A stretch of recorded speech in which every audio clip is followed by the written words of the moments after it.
Hello, my name is Angel Crawford, and this is my presentation for National American University on the Patient Protection and Affordable Care Act. The three branches of the U.S. government are charged the responsibility to maintain a system that promotes sound federal action and purposeful governance. Those elected or chosen to each branch hold the responsibility to represent and fulfill the needs of the population. One of those needs is addressing the concern for healthcare policy. Be it executive, legislative, or judicial, each branch is afforded a role in the healthcare policymaking process. Depending on the branch, policymakers can influence various stages either before, during, or after a policy is created. The intricacies of healthcare policy are endless, and one could get overwhelmed determining exactly who does what during the policy process, from formation to termination. So exactly who does what during the process? In this presentation, I will explain the governmental impact on healthcare policy. Specifically, I will explain the roles of the executive, legislative, and judicial branches. I will also illustrate how officials of the three branches use their power to affect the Patient Protection and Affordable Care Act. This illustration will be broken down, separating the formation stage, the implementation stage, the modification stage, and explain what would happen if the policy was terminated. I will conclude with a summary of what was discussed. The executive branch consists of top executive officers at both the state and federal levels. Examples of members with executive power are the United States President, mayors, governors, and city council officials. They can affect the entrance of new healthcare policies in one of two ways. They can initiate or propose legislation, which will take some time to go through the regular bill to law process, or they can sign an executive order, which takes immediate effect. Executive officials also author rules and regulations to implement legislation that has passed. This helps get the word out to the healthcare community so that not only is it the law in place, but guidance on how to comply with the new change is then available.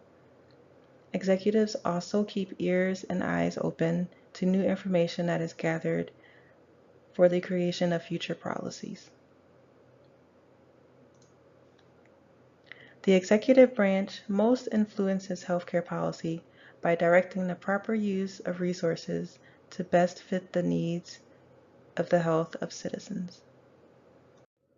The legislative branch consists of members in the House of Representatives and the Senate. Legislators are usually the ones that initiate legislation. They are the ones that are supposed to do the heavy analysis of each bill and make decisions based on their constituents' needs. A member of either the House or the Senate can introduce legislation, and both have equal power in the context of policy making. Bills are required to be signed by the President, but if not vetoed within 10 days, will automatically become law. The legislative branch most influences healthcare policy by taking the ideas of citizens and writing them up to form effective legislation that serves the health needs of people. The judicial branch establishes policy through interpretation of laws, federal and state constitutions, the rules of executive agencies, and establishment of judicial procedures. After a decision has been made on whether a law is constitutional, judicial precedence forms the basis for future decisions on similar situations. The judicial branch is charged with determining the meaning of laws and deciding how they should be understood. The judicial branch most influences healthcare policy by basing decisions on the Constitution, which reflects national values and improves the existence of health policy for all Americans. Coincidentally, healthcare policy for all Americans is what Barack Obama, the 44th President of the United States, thought was needed at the time the Patient Protection and Affordable Care Act was signed into existence. Its formulation began in July of 2009 when Speaker of the House, Nancy Pelosi, and a group of Democrats from the House of Representatives revealed their plan for overhauling the healthcare system. It was titled H.R. 3962, the Affordable Health Care for America Act. It passed in the House with 219 votes. The Senate had its own version of the bill and needed 60 votes to pass it in the Senate. But a seat was up for grabs after Senator Ted Kennedy died just a few months earlier. A Republican was eventually elected, which seemingly halted the chance to pass the bill in the Senate. The next year, Democrats used a budget reconciliation strategy, meaning they only needed 51 votes to get the Senate version of the bill to move forward. Interesting to note, budget reconciliation was also involved in the passing of the 1986 Emergency Medical Treatment and Labor Act. The bill received 219 votes in the House and was signed by the President just days later. The biggest takeaway here is how those legislative maneuvers affected the outcome of getting the PPACA to pass.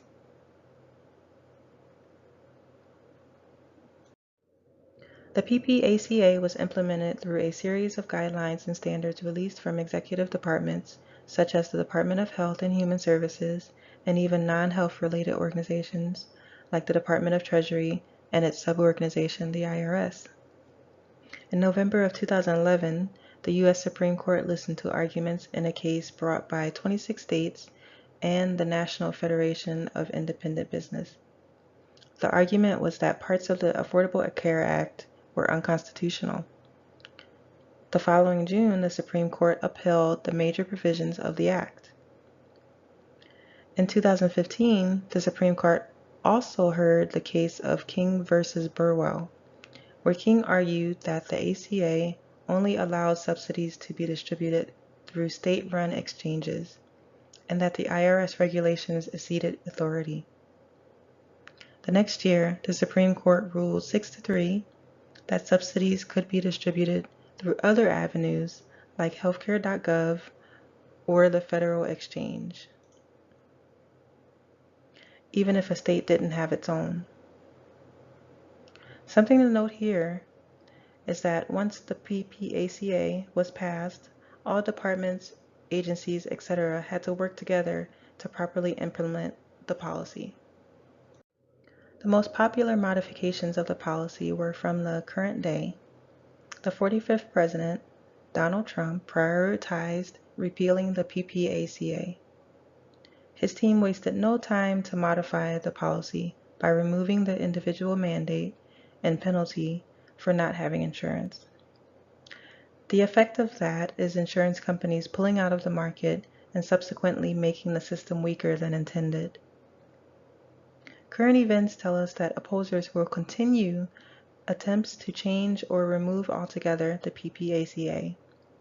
With another Republican recently chosen for the Supreme Court, the court could rule in opposition to the policy and chip away at its effectiveness until there is little that remains. Legislators could still find a way to repeal the policy.